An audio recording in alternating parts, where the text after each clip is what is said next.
કર્યું હતું। પછી રાજા રાણી એક દી બેઠા હતા, તેને પૂછ્યું એની દીકરીઓને કે બટા તમે કોણ આપવતી છો ને કોણ પરવીતી છો? તો મોટી દીકરી કે બાપુજી હું તો આપવીતી છું। તો નાની કે હું તો બાપવીતી છું। તો માતા તો એની ખારી થઈ, તે દીકરીને કહી દીધું આપવીતીને કે તું જા ગમે ત્યાં કમાઈને ખા, મારે જોતી નથી। એ દીકરી તો હાલતી થઈ જંગલમાં હાલી જાય છે। ત્યાં એક બીજા દેશના રાજા હતા, ત્યાં પણ બે ભાઈઓ હતા, બાપુજી નહોતા। તે ભાઈ હતો મોટો અને નાના ભાઈને કાઢી મૂક્યો, એનું નામ વિક્રમ હતું। કાઢી મૂક્યું એને, એ કે જા કે તને મારે આમાં સોયની હણી જેટલો ભાગ દેવો નથી, તારે જ્યાં જવું હોય ત્યાં ચાલ્યો જા। એ તો ગયો, હાલતો થયો, એક વન આવ્યું, ભંભલી પાણીની ભરી ગયો તો તરસ લાગી, પાણી પીવા જાવું તું, પણ કે એક મોટો સાયો આવે તો પાણી પીવું।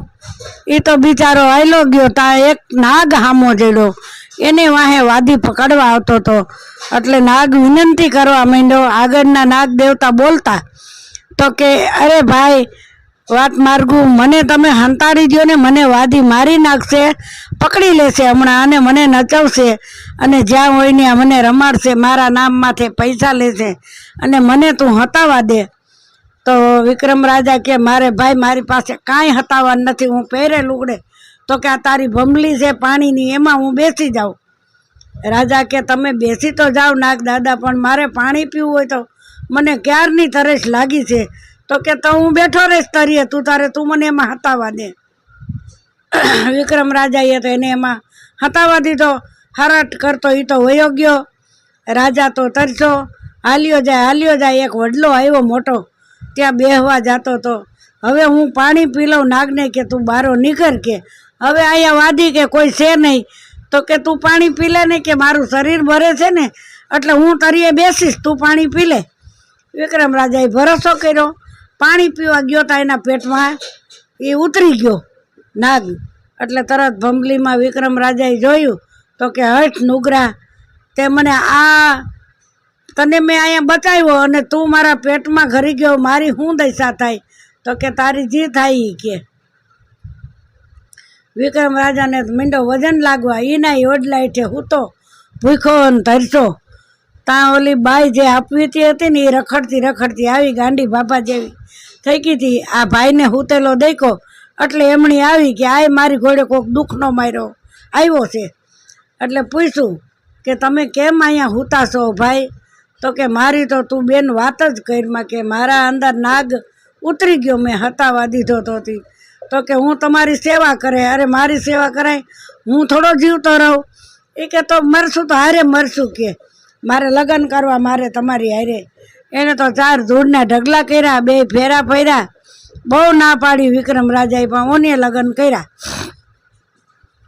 હવે આ તો દિવસે દિવસે વિક્રમ રાજાનો તો શરીર હાવ ઘાતું જાય, ખાય પીવાય તો નહીં, દૂધ પાય એવું નાગ પી જાય। એમ કરતાં હાવ શરીર ઘાઈ ગયું। એક દી બાઈ વિચાર કરતી હતી કે આનું શું થાય છે, મારું શું થાય છે? તા એક રાફડામાંથી નાગ નીકળ્યો, તાપ એના પેટમાંથી બારો નીકળ્યો, 2 ફરવા નીકળ્યા। એટલે ઓલો રાફડાવાળો નાગ કહે છે અરે નુગરા, તને હતાવા દીધો અને તું એના પેટમાં ઉતરી ગયો, તને જરાય શરમ ન?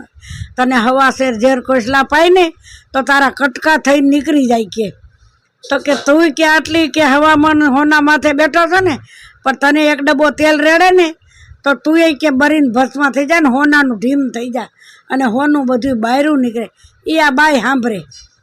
સવારે વિક્રમ રાજાની પાસે કાંઈ હતું જ નહીં, ગામમાં ગઈ, એને ખબર પડી ગઈ કે હોનું તો આવવાનું છે।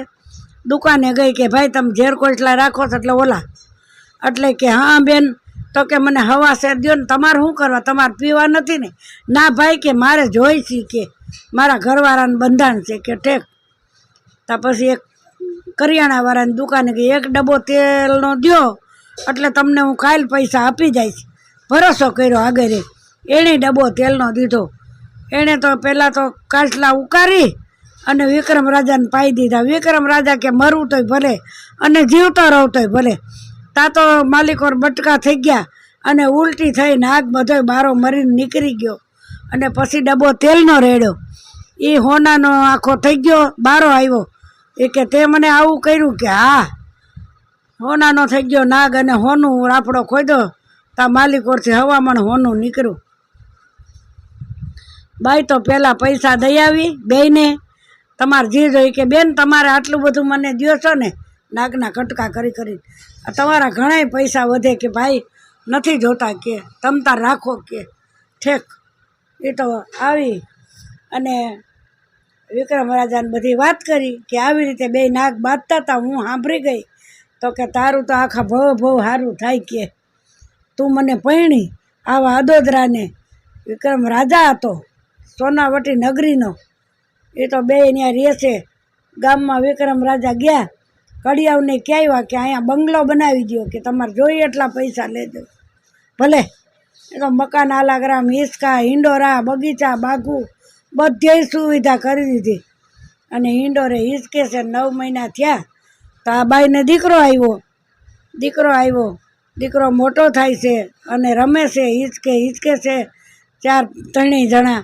એમ કરતાં કરતાં બીજો દીકરો આવ્યો 2 દીકરા મોટા થયા 7-8 વર્ષના થઈ ગયા એના મા બાપ તો વાં ભૂખે મરી ગયા આવ્યા રખડતા જીથરાન બાથરાન થઈ કોઈ કામ અમને આપો તો અમારે કામ કરવું છે વિક્રમ રાજા તો ભોરાને નાગને હંગરો તો આ ભોરા તો કે તમ તાર અમારા બગીચો વારજો અને રહેજો ને મારા છોકરાઓને રમાડજો ને હિંચકાવજો એ કે ઠીક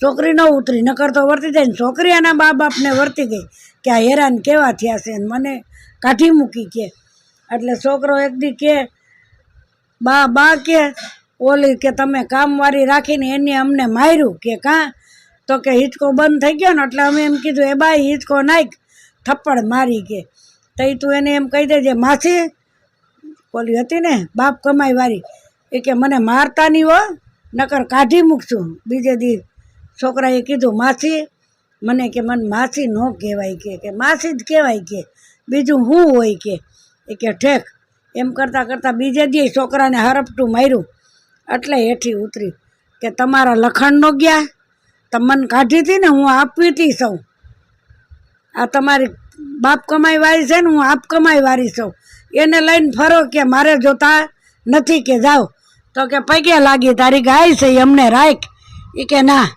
તમે દીકરી જેવી દીકરીને કાઢી મૂકીને તમને રાખીને હું કરું તમે અહીં મારું સારું કરો તમે વયા જાઓ કે તો હાલતા ગયા એક ઠેકાણ રાહત કામ હાલતું હતું ને ત્રિકમ ને પાવડાને લઈને કામે વરગ્યા અને આપ કમાઈને બાપ કમાઈને બધા રહેવા માંડ્યા બાપ કમાઈ અને આને રાજ કર્યું ત્યાં વિક્રમ રાજાનો ભાઈ આવ્યો ઘોડા ખેલવતો એ કે આ તો મારી નગરી કરતા આ ક્યાં આવી નગરી રસાવી તો અંદર ગયો તો વિક્રમ રાજા એને રાણી 2 છોકરા હિંડોરે હિસોકતા હતા એ કે તે આ બધું ક્યાંથી કાઢ્યું એ કે મને ઉપર વારાઈ દીધું અને તારું છે એ કે મારે કાંઈ નથી તો કે ઉપર જેવા તમે એવા અમે થાય ને જા તારું અમે થઈને લેવા નથી અને તારું જોતું નથી ને અમારું તને દેવું નથી જેવા ભગવાન એને પ્રસન્ન થયા ને એવા હવને થાય